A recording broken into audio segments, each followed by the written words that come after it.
12:32 en la República Argentina. Recuerden que estamos sorteando un desayuno. ¿Desayuno? Sí, desayuno de... No, merienda. ¿Merienda? Pero por Las favor, dos bueno, cosas. sí, Bueno, cualquiera podría de las desayuno o dos. merienda. Cualquiera de las dos. Bueno, pero es un menú. De la compostera. Merienda. Sí. Un menú merienda, bueno. Sí. Está bien, un menú merienda de la compostera. Así que quienes estén, ahí tienen el código QR abajo de Vivi, para quienes estén No, en siempre me YouTube. equivoco. Al revés. El espejismo de él. Pueden participar, se meten en el código QR, se pueden suscribir por única vez, pueden hacer un aporte por única vez y participar no solamente del sorteo de hoy, sino de todo el mes de octubre, o se pueden suscribir mensualmente y todos los meses les va a hacer un Claro, débito en exacto. sus tarjetas, o en sus cuentas bancarias, o en sus tarjetas de crédito, porque también está esa opción. A nosotros y nosotras nos ayuda muchísimo a seguir sosteniendo este medio de comunicación en este momento tan complejo, porque no nos financia ni George Soros, ni, No. ni el Tesoro norteamericano, ni los europeos, nada de eso. Básicamente, compañeras y compañeros como ustedes que están del otro lado, que todos los meses hacen su aporte, por más mínimo que parezca, a nosotros nos sirve de mucho. Y algunas empresas o gremios o compañeros que confían en nosotros y que también hacen su aporte para que podamos seguir existiendo como medio de comunicación. Dicho esto, nos vamos a meter en algo que también fue polémico, lo hemos tratado en otras oportunidades, no es algo nuevo, pero da cuenta de esta doble vara y el doble rasero al que ya nos tiene acostumbrados históricamente. Nos tienen acostumbrados históricamente los gobiernos europeos, sobre todo cuando se trata de elecciones. Cuando hablamos de elecciones siempre hay una doble vara. Si va para el lado que ellos quieren, está perfecto. Si va para el otro lado, son todos antidemocráticos, todos Exacto. malos, todos feos, todos negros, y hay que meterlos a todos presos o quemarlos, porque no lo dicen públicamente, pero más o menos. La cuestión es que la semana pasada hubo elecciones en Moldavia. Ya habíamos hablado de Moldavia y cómo venía la mano. Elecciones parlamentarias que se dieron el 28 de septiembre del mes pasado, pero con la particularidad de que el partido pro-europeo, Partido de Acción y Solidaridad, que fue el que se terminó imponiendo y que es el que está en la presidencia, ejerciendo la presidencia, Maya Sandu. ¿A qué básicamente vetó al resto a los opositores que tenían Sí. más chance de competirle en las elecciones. Y lógicamente, al sacar de la carrera política mediante artilugios judiciales, lo que terminó haciendo es que obviamente ganó por un 50% de los votos y se renovó, digamos, el Parlamento moldavo. Y esto me parece que es importante tenerlo en cuenta. Siempre les decimos, cada vez que vayamos a hablar de un país, pongan un mapita, intenten poner el Google, el Maps y ver dónde queda Moldavia, qué países están alrededor, qué lugares son fundamentales. Y acá lo primero que hay que señalar es que hay una región que es lindante entre Moldavia y Rumania, que se llama Transnistria, que pertenece a la Federación Rusa. Es parte de la Federación Rusa, está separada del territorio continental ruso, pero es parte de la Federación Rusa. Y muchos ciudadanos de Transnistria tienen pasaporte moldavo o tienen ciudadanía moldava y algunos otros tienen ciudadanía rumana, por lo cual votan muchas veces en alguna de esas dos regiones dependiendo del pasaporte que tienen. Bueno, otra de las particularidades que tuvo este momento es que los ciudadanos de Transnistria sufrían muchísimas dificultades para poder ir a votar en las elecciones del pasado fin de semana. Bueno, ahí veíamos la ubicación, ¿no? De Moldavia en el mapita. Mira, si podés un poquito menos de zoom. Menos. Más arriba. ¿O vos querías Menos, más abajo? no quiero más zoom. Más abierto quiero, el plano. Ahí más, está. menos zoom. Eso mismo. Ahí va. Al lado de Rumania y de Ucrania. Ahí va. Ahí lo vemos. Bueno, ahí se ve, está claro, Moldavia está haciendo La estrategia es convertir a Moldavia en una plataforma adicional para la confrontación de la Unión Europea, de la OTAN con Rusia, no una estrategia que tiene que ver con asumir incluso los gobiernos occidentales que la derrota de Ucrania en el frente militar empieza a ser bastante evidente.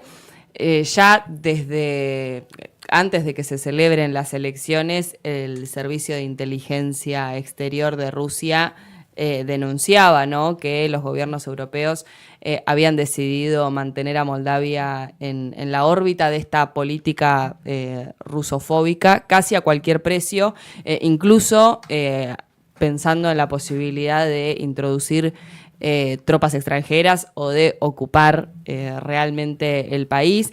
Esa información que revelaba el Servicio de Inteligencia Exterior de Rusia decía que unidades de la OTAN ya estaban concentrando en Rumania, y veíamos el mapita, Rumania pegado a Moldavia, a unos pocos kilómetros de la frontera moldava, y que contingentes de Francia y de Gran Bretaña habían llegado a Odesa, en el sur de Ucrania, con el mismo objetivo, ¿no?, el de intimidar de alguna manera a esta región rusa o controlada por Rusia, ¿no?, de la que hablaba Nico, donde bueno, se encuentran estacionadas hoy tropas rusas, y bueno, crear las condiciones para una escalada. Eso en la previa de la elección ya se configuraba así, ¿no? Una posibilidad concreta de, bueno, seguir presionando a Rusia. En el medio, además, de una Unión Europea que quiso votar esta semana, por ejemplo,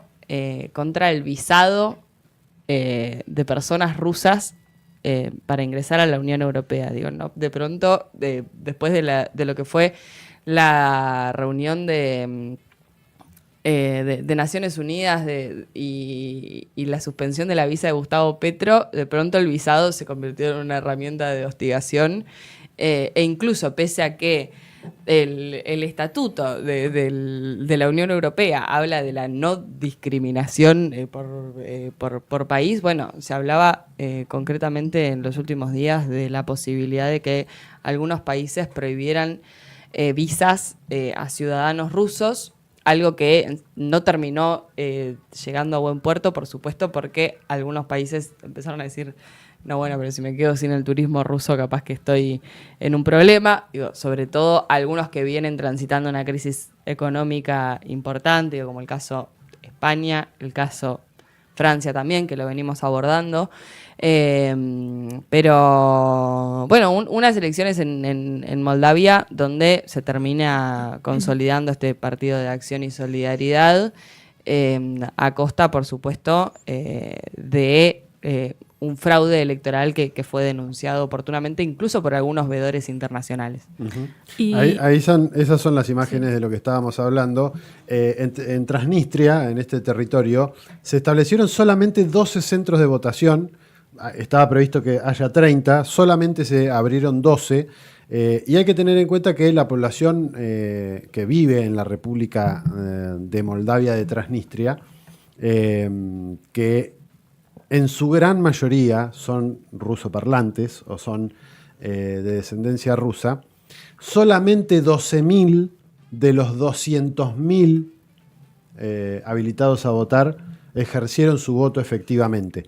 Y esto, hay una nota interesante en Strategic Culture, o Culture, un portal interesante para analizar, que hace una comparativa. Por ejemplo, solo se abrieron 2 centros de votación en comparación con los 75 que se abrieron en Italia, que tiene 100.000 personas de nacionalidad moldava, o los 36 que se abrieron en Alemania, 26 en Francia, 24 en el Reino Unido y en Irlanda, 23 en Rumania.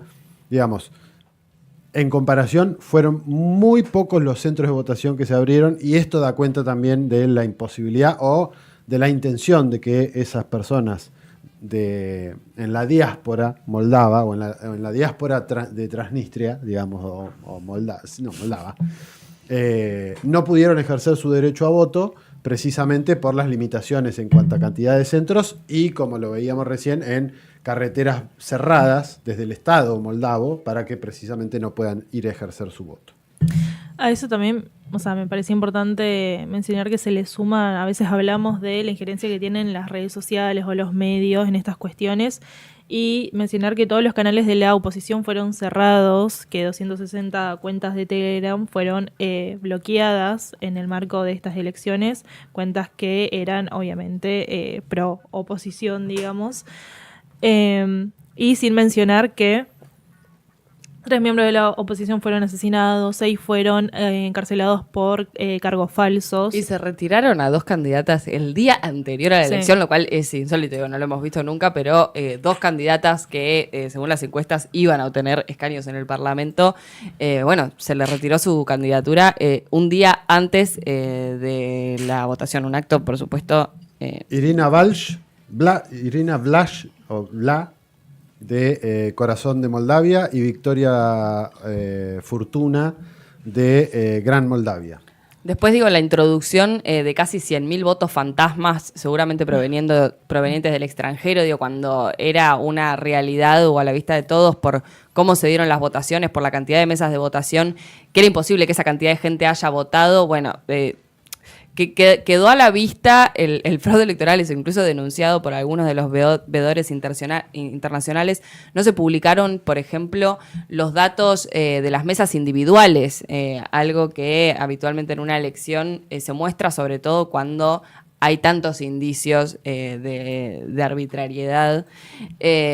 No se publicaron los datos de las mesas electorales individuales, por supuesto, para evitar que se compararan los protocolos.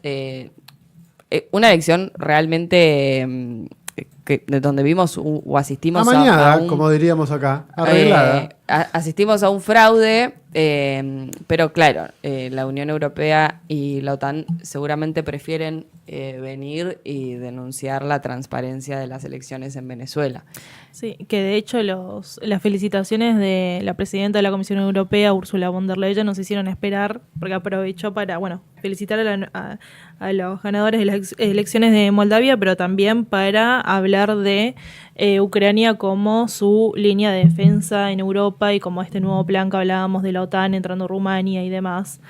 Y en esta nueva inversión que se le hace, o este nuevo préstamo que se le hace a Ucrania para defensa en esta guerra que ya varios analistas internacionales la dan por perdida. También, me parecía importante mencionar eso. Había una foto también de Úrsula felicitando. Úrsula von der Leyen. Sí. Bueno, eso es gracioso, porque Moldavia no es miembro de la Unión Europea, no es miembro de la OTAN. De pronto les importa, de pronto a la Unión Europea le importa Moldavia. ¿Cómo le importaba a Ucrania? Claro. Cuando antes decían que Ucrania era el país más corrupto de toda Europa. Lo siguen diciendo, lo que pasa es que ahora tienen un negocio ahí. Tal cual, no es miembro de la Unión Europea, no es miembro de la OTAN, sin embargo, todos los funcionarios de la Unión Europea estaban muy pendientes de la elección en Moldavia, porque es su ubicación geográfica, también la morfología que tiene su territorio, y la dinámica política, le otorgan un lugar decisivo incluso en caso de un potencial enfrentamiento de alta intensidad con Moscú. Uh-huh. Sí, y esto, por eso decimos siempre que todo tiene que ver con todo. Hay que leerlo en esta ofensiva o esta derrota que está teniendo la Unión Europea o la OTAN en general. Y acá entramos después entre las discusiones cruzadas entre Trump y el resto de los integrantes de la OTAN, o los que son más partidarios de la OTAN, como Víctor Orbán, por ejemplo, que plantea que no quiere la guerra, no quiere seguir alimentando la guerra en Ucrania. Y me parece que, si bien lo hemos abordado, ahí hay elementos de cómo se dan discusiones. De hecho, en Moldavia, una de las candidatas que sacan de la carrera electoral era la favorita de Trump, y tenía posibilidades de ganar. Lo mismo que está sucediendo o que puede llegar a suceder, por eso también la persecución a Marine Le Pen. Más allá de si nos gusta o no nos gusta a nosotros lo que dicen o hacen. Están sacándose del medio en términos electorales a las figuras que tienen algo de peso que pueden competir con esta lógica de esta guerra permanente. Y hay elecciones dentro de poco en el Reino Unido, va a haber en Alemania, no hubo elecciones, pero están patriqui. En Francia está pasando lo mismo con Le Pen. Si miramos de democracia que daba ejemplo al resto del mundo, hoy Europa parece estar siendo todo lo contrario a un ejemplo de democracia. Y también hay que entenderlo o tenerlo en el radar que Rumania es donde está ubicada la base militar más grande, donde se está construyendo la base militar más grande de la OTAN en territorio europeo. Lo hemos abordado en alguna otra oportunidad y tiene salida al Mar Negro Rumania, al igual que Ucrania. Y en el Mar Negro está Crimea. O sea, pensemos en eso también. Toda la parte de los oblast que hoy está controlando militarmente Rusia en lo que era el territorio ucraniano o lo que se sigue viendo en el territorio, en los mapas como territorio ucraniano, hoy bajo control de la Federación Rusa o de los militares rusos, esto precisamente toda la parte del sur de Ucrania que es lindante con el Mar Negro y que tiene conexión con Crimea. Toda esa parte es la que está controlando territorialmente o militarmente la Federación Rusa. Incluso se habla a que si esto sigue así y el avance territorial sigue, el avance militar en los territorios que son los conocemos como de Ucrania, pero que los va tomando el ejército ruso, de llegar a Odessa, que es una de las regiones más importantes, del sur de Ucrania, que tiene el puerto de Odessa ahí. Pensemos que eso le quitaría a Ucrania la posibilidad de tener salida al mar. Si ese escenario se llegara a dar. Y a Rusia también le permitiría llegar casi a Transnistria. Por eso digo, la desesperación y la necesidad de boicotear elecciones de este tipo, lo mismo pasó en Rumania, si lo pensamos no hace mucho. Con el candidato que también se lo catalogaba como de extrema derecha, extremista de derecha, pro-Trump, todo lo que queramos.